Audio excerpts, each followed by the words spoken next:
So today I have a few things I want to talk about, and that is the interface, the scrolling of the screen, and the battle system. So let's get into it. So if you saw in the last video, I posted a bunch of games in the in the description of the video that I was thinking about taking the aesthetics from and the interface from. And one thing I've really settled on is having a game window, and then having a stats, on the side of the screen, so that we don't have to hide that in a menu. Because I really want this game to be a simple game that you can pick up and play, that you don't have to go fishing for things too much. It'll be easier for me to develop and easier for you to play. So let's design the screen real quick.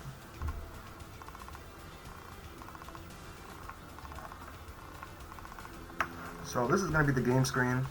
The game window is probably going to just be this whole thing right here, with the player name or location,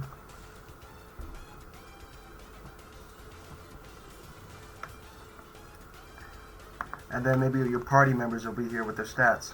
So like I said, it's probably going to be like a single party video game, not going to have a bunch of people on your team, just because of the just to keep it simple. But it's going to be, let's say, name's going to be Bill,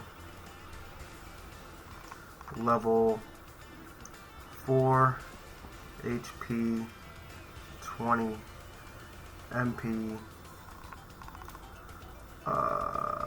40, with EXP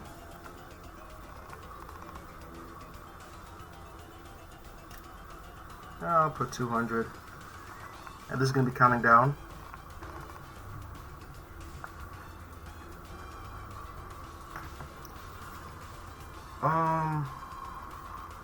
Yeah, I think that's good. I haven't really set on like all the stats that we're going to be juggling in this game yet, but yeah, that's just about it. Pretty simple, right?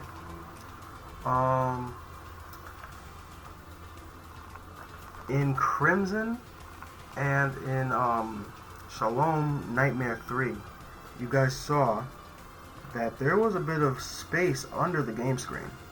Because we're targeting PCs, we aren't really limited by any type of technology or anything. So we can have that space and not make it too obvious. And have the main character in the center. Put a hat on him. Right? And then we can have the NPCs talking to.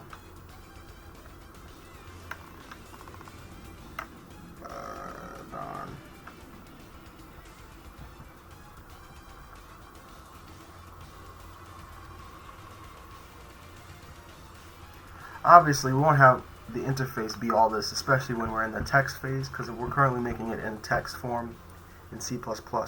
So this is probably what it's going to look like. We're going to have like buildings and stuff. This is inside a town. Just draw a little door.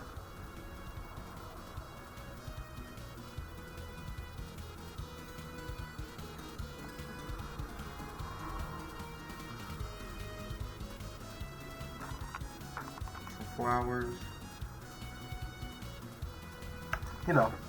so that's what I want the game to look like. There's a chance that I might just have a pop-up with the window for the text, but I think that this is really nice and clean.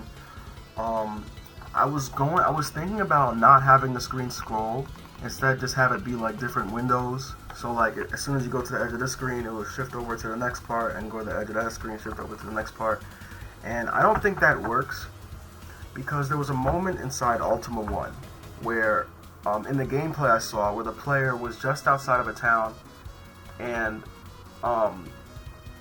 the avatar, I think that's what it was. I don't know, was the avatar the character in Ultima 1? I'm not sure. Anyway, when the character was just outside when the player was just outside the town, he was basically getting rushed by these two enemies, and it was basically, if I was in that situation, I would have hightailed it back to town, And I think that source of tension is something that is interesting.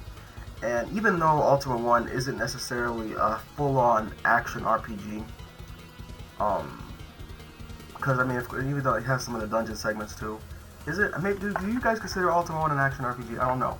It's more like Rogue. You know how Rogue is when you go into the things, and then if you have an enemy in front of you, you might take one turn to do a hit, and if someone else takes a turn to do a hit, but you can either do a hit or run. The enemy might chase you or might not, and everything kind of goes based off of what step you're in. I think that's a good idea.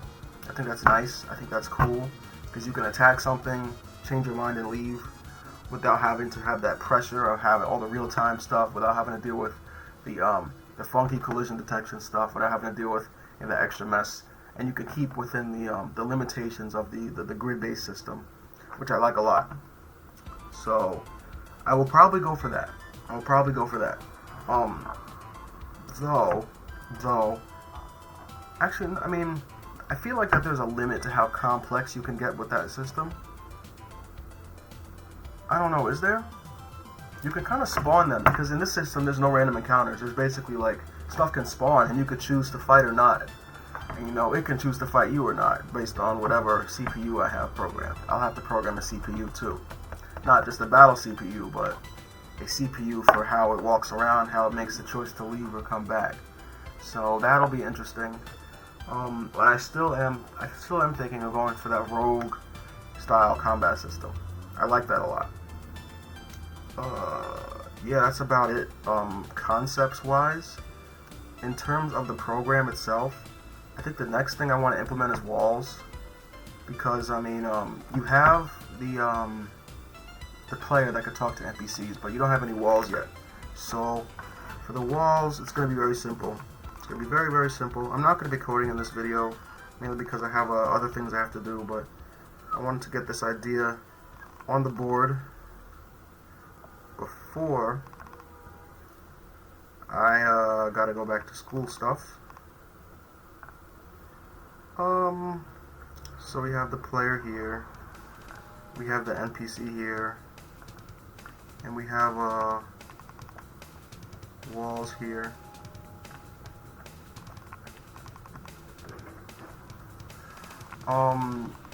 Yeah, so when the player hits the wall, can't pass through the wall. Very simple, very simple. So we'll just write a note. Can't pass through walls. Yeah, it would be nice if for the next project, for the next iteration of the code, to have the walls in the program and to have a bigger map, because right now it's 5 by 5, and I want it to be a bit larger so we can just test out the scrolling. So larger map to test scrolling.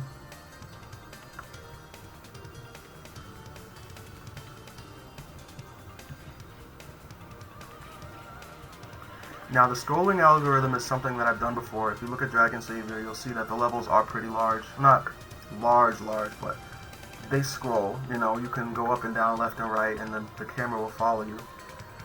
The way I did that was, there's a map editor called Game Boy Map Builder, which is a really old tool from like, I think the 90s for making homebrew Game Boy games. But it exports into a real simple C file as well as binary files, and I've used that in a lot of my projects actually. It's very, very nice. However, it's not platform, it's not on everything, it's just on Windows as far as I remember. And it probably isn't good to be using almost 30-year-old programs for my modern development. So I'll probably be making, or I can use LDTK, which is a tile editor. We'll explain that soon. We'll go over that soon. So that I could probably use, and it'll probably be easier to parse, because I do want to be able to, like, this is an engine, you know. We want someone to be able to come up to it and be like, okay, I want to make an RPG, and do, you know. So that's worth exploring. But I'll probably have to make my own at the end of the day, because I want to include, you know, being able to make NPCs and to make enemies and to make other things. So that's very important.